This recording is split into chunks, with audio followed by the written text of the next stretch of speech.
The last interview that we did with Matthew Roberts was one of the most popular we've ever done, with well over 130,000 views on YouTube alone. So I was very keen to get Matthew back in the studio to continue the conversation. So Matthew, thank you for joining us again today. Thank you for inviting me, Simon. I'm very pleased to be with you. Well, for those of you who don't know him, Matthew is the minister of Trinity Church in York, which is part of the International Presbyterian Church. He's also the author of a new book called Pride, Identity and the Worship of Self. That's published by Christian Focus Publications. You can buy it at christianfocus.com or at all good bookshops. Well, Matthew, you and I have been chatting on and off for a while about the phenomenon of the LGBT Pride movement. I mean, it's pretty all-encompassing, isn't it? I was thinking about this. I mean, they replace the corner flags at Premiership football matches with pride flags. Players wear pride laces. Massive corporations like Google render their entire logos in pride colours. My local Sainsbury's has a huge billboard outside with a pride flag on it. One of my banking apps changed their icon to a pride logo. So if I wanted to have the banking app, I had to have a pride flag, on the screen of my phone. Yeah. Rainbow lanyards in the public and private sector. I mean, they're spending millions on this stuff. And it's not something that they do for other causes. You don't see this for Ukraine, for curing cancer, for the royal family even. What's going on? Yes, it's a very interesting thing, isn't it? And particularly because, well, with Pride Month, as it is referred to, coming up in June, it is a remarkable cultural phenomenon that this thing has captured the imagination and captured the sort of the levers of power in our culture in such a strong way. And my son remarked recently that it's incredible that the Pride gets 2 whole months of the year because there's Pride Month and LGBT History Month, and our fallen soldiers get 1 day. That's just an interesting comment that just my teenage son spotted about how kind of disproportionate the focus on this has become in our culture.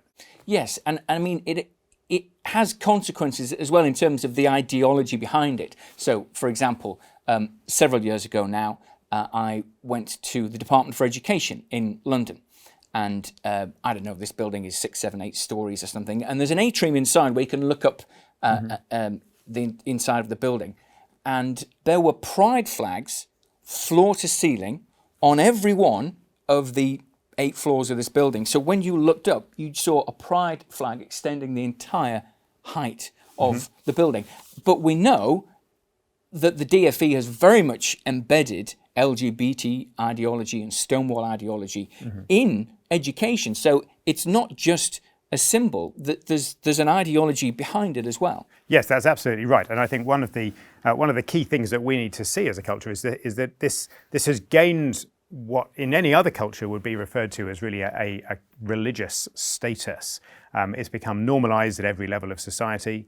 It's become kind of socially required that now to dissent in any way from the whole way of thinking that is associated with pride is now considered to be just beyond what is socially acceptable. Indeed, it's sort of economically required. You can lose your job, as lots of examples have shown, if you're unwilling to subscribe in one way or another to this. And so it's really become part of the establishment, I think, of our country. Right. I mean, so it's interesting. You talk about the establishment of the country. The next slide on here, this is the Houses of Parliament lit up with the pride colours. And the next slide, this is Windsor Castle, the coronation concert lit up entirely in pride colours. I mean, it's astonishing. Again, and other causes just don't get this kind of treatment. But I'm interested. I mean, you use the word establishment, and there is this sort of requirement, isn't there, that you go along with it. Your thesis is that this is a religion of its own. Yes, I think that's right. I think what we really are seeing at the moment is that this is has become an established religion. There is in all sorts of ways in which pride has the characteristics of a religion. It has its own religious rituals. It has its own religious processions. You see here aerial shot of a Pride march, which now happen in basically every town in the country, and very similar, I think, to what you would have seen in medieval times with saints' processions through the streets. It's become something which has its own liturgical calendar. Lots of people have noticed that. Of course, in the past, when Christianity was dominant, then the Christian calendar just defined where you were in the year, and that's now been replaced with another annual calendar, but which has 1 month of the year blocked out entirely as Pride Month, and another whole month which is for the history of the movement. And so lots of those kind of ways, it's occupying the space in the way that people think and feel, which religions occupy in other parts of the world and other times in history. But I think we can kind of drill into it and see there's a bit more going on than that. It has its own kind of sacred language, as many religions do, a language which you're supposed to use in order to be able to discuss the issues that are involved, and in a way, a kind of a language that you've got to be initiated into. You can only use it correctly if you're properly part of the few who really grasp what is going on. Yes, I mean, you can be walking on eggshells, can't you, when it comes to these issues? Oh, you absolutely. have to be bang up to date with the latest demands and the latest political demands and the latest vocabulary. Definitely, and people get caught out trying to be very much with the program, but because they're using language that was at the forefront of the program 5-10 years ago, that they're suddenly accused of being against what the program is. And so there's this whole kind of sacred language thing. It's a movement that has its own dogmas, its own doctrines that you are required to believe. It has very strong teachings about the nature of humanity, about the way that society should be, and the kind of what makes a true human being. Those things are highly dogmatic, and then it has this very strong moral code of its own, which is, of course, very, very closely connected to that we must all conform to. And one of the things that you and I have spoken about a fair bit before, Simon, is we're on the verge of seeing a kind of blasphemy law for Pride in the form of what is being presented to the country as being about preventing so-called conversion therapy. But when you drill into what is being asked for by campaigners, what they really want is a law that criminalizes anyone who speaks against this way of thinking, this way of understanding humanity, the morality associated with pride. It is a kind of blasphemy law. So in all of those ways, it's actually a very religious movement. But what would you say to those who say, no, it's a purely secular idea? And of course, that is exactly what it thinks of itself. This is secular. It's got nothing to do with religion, because religion is about opinions, whereas pride is about truth. It's about something absolute. I've often seen people say things like, you can choose your religion, but you cannot choose your sexuality. And so this isn't a religious thing at all. Now, it seems to me that those statements are all things that actually demonstrate quite how definitely it is a religion. It is of the nature of religion, or indeed the definition of religion is to believe that it is ultimate truth. Yes, I mean, people use it to define their entire lives. It is a matter of identity. People say, this is the real me. Yes, absolutely they do. And I think that phrase that you've just used there helps us, I think, to say, in what way is this a religion? Like, it doesn't talk about God very much. Some of them do, but generally. So in what way is this a religion? And I think the answer to that is to say, no, it really is a religion, but it is a religion that worships a different deity to the things we normally think of as religions: Christianity, Islam, Hinduism. And the deity that it worships is the self and the freedom of the self. So the title of my book is Identity and the Worship of Self. And that really is what it's all about. It's about saying that who I am, and particularly what I desire to do, is the thing that must be served. And for that reason, it's about something much wider than just a small group of people who are a minority in society, even though it presents itself as that. So I think we've got a tweet from Boris Johnson. Maybe we could have a look at that. This is really interesting. This is Boris Johnson when he was still campaigning to become Prime Minister. But a photo that he put out of him at a London Pride march and wearing his pink Stetson hat. And this is fascinating because, of course, Boris Johnson doesn't identify himself as gay. Indeed, he's very publicly and well known as that's not the case at all. So why is he interested in it, and why is him and many other politicians want to be part of this? And partly because politicians always want to jump on a bandwagon, so we know that. So okay, so it's partly that, but I think it goes deeper than that, in that the Pride movement is not about fundamentally just one small section of society. It's about a universal belief that everyone must be free to indulge their own sexual desires and other kinds of desires they find in their hearts.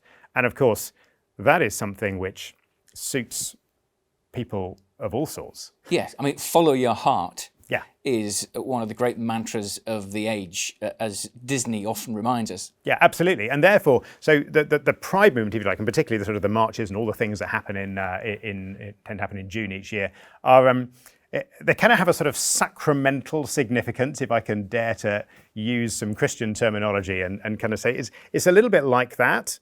That here is one thing that in itself is quite a small area of life, but it encapsulates something at the heart of what secularism is really about, which is about indulging the desires of the individual and saying that the self is king, the self is God, and by serving myself, that is how I will find fulfillment and happiness. It's only when I'm being what I have decided or I feel that I really want to be, and when I throw off all other constraints around me, so I can indulge myself sexually as much as I want to, and I can redesign my body to be what I feel I want it to be, it's only when I do that, and anything that might stop me doing that is taken away, that's when I can be truly happy and truly fulfilled. And that's a profoundly religious way of thinking.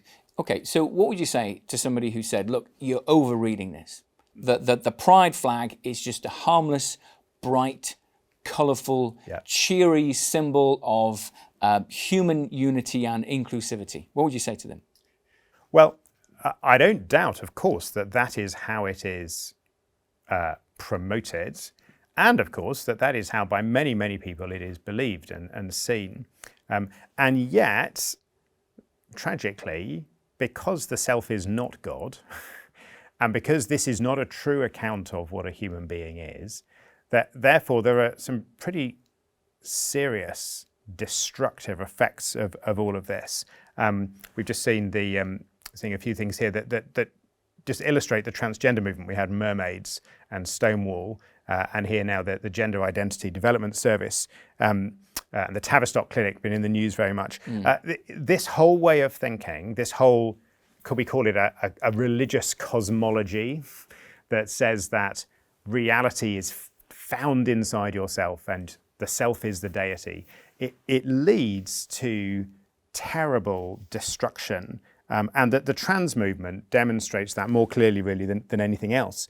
In that by teaching people, and particularly teaching children, that fulfillment and happiness and you almost want to say enlightenment or salvation are found by following your heart, even when, and perhaps especially when, it leads you to want to do drastic damage to your body. That what's happening there is that children and adults are being dreadfully harmed. And that is, of course, what transgender treatment is. Yes, I mean, the trans movement and trans ideology is causing a major pushback, isn't it? I mean, you know, we've said for years that I'm afraid nothing is more obvious than the fact that a man cannot become a woman and vice versa. And there are lots and lots and lots of people in this country who would say, and I've had conversations with many of them, I used to buy into trans ideology, but the scales have fallen from my eyes. I've seen through it. I cannot go along with it Yeah. because of the harm that it's causing, Yeah. because we're seeing children being placed on damaging, untested puberty blockers, because we're seeing young people going through horrific, irreversible surgeries, and then coming to a place of deep, deep regret. And that, to me, we're in Romans 1 and 2 territory there, I think, where the truth, people have been trying to suppress the truth, but the truth keeps pushing back.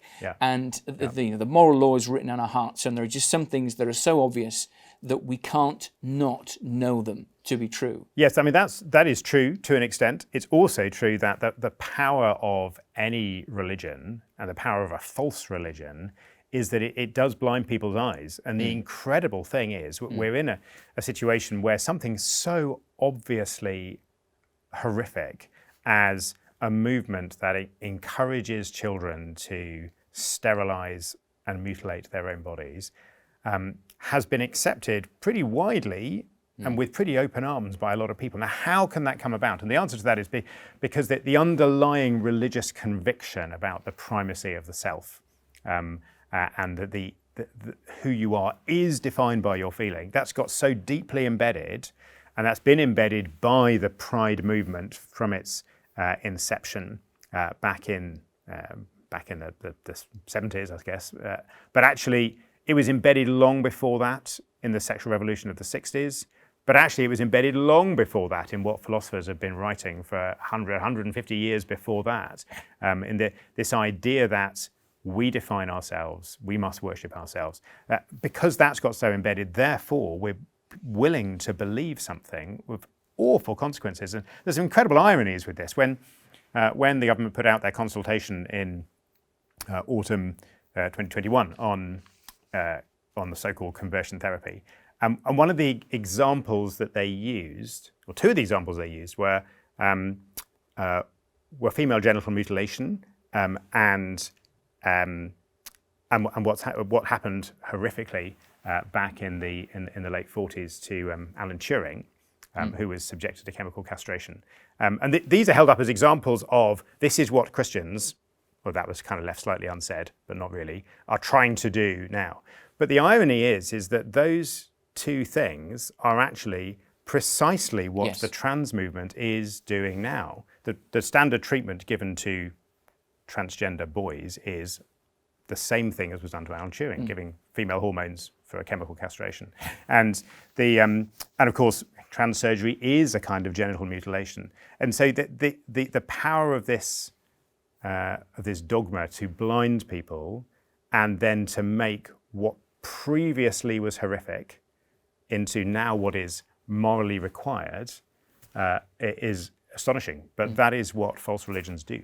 And trans surgery isn't the only kind of harm that you've been talking about that this movement results in. No, it doesn't. In a way, it's the most obvious, and because it's so obvious, lots of people have noticed it, and that's great. But no, there isn't. Let's move on because it's wider than that, and there's it's particularly clear, I think, in the whole package of sex education that is being put in schools. So one thing that a number of people have noticed and drawn attention to as an example of this is something put out by the Proud Trust. Called the Dice Game. Here it is. This is so horrific that I wish we didn't have to talk about it. Designed for 13-year-old children, but there's this 6-sided dice of which you can see 3 of the sides there. We didn't even want to show you what was on the other 3 sides. And the idea is the children should throw 2 of these dice and then talk about how they could gain sexual pleasure by putting these 2 different body parts together. Designed for 13-year-old children. What's happening here is that children at younger and younger ages, because of this dogma, this religious belief that fulfilling the sexual desires of the self is the thing that leads you to fulfillment and happiness, but because of that, children are being led into more and more sexual experimentation and more damaging sexual behaviors, and having their natural resistance to sexual advances from others brought lower and lower and lower, that it's horrifically damaging to a whole generation of children, both in terms of their vulnerability to adults, and also, of course, in what they do and are encouraged to do to each other. And another harmful and increasingly unpopular manifestation of that is the so-called drag queen story hour. Yeah. I mean, people are increasingly concerned about this too, aren't they? Because of the way it's introducing children to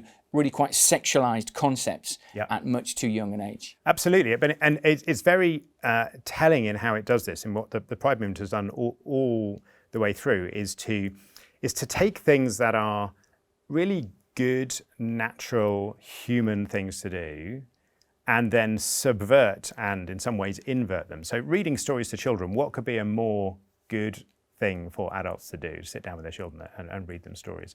But as you can see in this picture, that kind of sums it up, with all the happy, smiling children, and presumably there's a mother there who's enjoying all that's happening. But of course, what is being communicated in this is something which is destructive of the whole pattern and structure of the way that human beings actually are. And I think that kind of helpfully sort of leads to, there's something wider in the destructive power of the Pride movement than what we've mentioned so far. We've focused on children particularly, and that's right because it's particularly awful. But when we take this approach that the self defines everything, the self is the God we must worship, it actually destroys everything that a society needs. It destroys, for example, the idea of goodness fundamentally, because if goodness is defined by what I want, then actually there can never be something that someone wants to do that isn't right. Desiring to do something becomes a sufficient justification for doing it. Because I want it, that's my identity must be fulfilled, so I must do it. And there's no limit to the things that can be justified in that way. No one, even 15 years ago, was imagining that we would today be justifying the genital mutilation of children. But here we are doing it. It destroys families in that this is a way of thinking that leaves no space for making vows between husband and wife, between commitment of parents to their own children. It destroys trust because it erodes the possibility of truth. And when you teach children at this age and require of adults in the way that they use pronouns and things, that we say things we know are not true, and we use the word he when we know this is a woman, and use the word they when we know this is one person, not several people, then what we're actually doing is eroding even the possibility and the confidence of people that there is such a thing as truth, which we can all agree on and all operate with, and therefore run a society on that basis. So the damage is pretty deep and pretty wide. But Matthew, some people say that pride and Christianity can go hand in hand. What do you say to them? Yeah, and this is, of course, enormously powerful. We've all seen that with the vote of the General Synod of the Church of England earlier this year, and it's now true, of course, that the denominations which probably in the view of the public are the main ones have now all adopted a pride ideology. Church of England, the Methodists, Church of Scotland.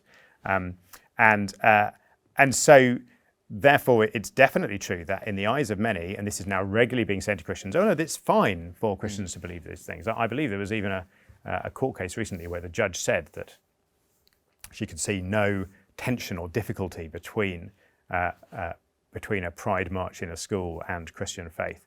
And this picture kind of sums up that idea with the traditional Christian symbol of the fish, from the Greek words for Jesus Christ, God's Son, Saviour, superimposed on a pride flag. What do we think of this?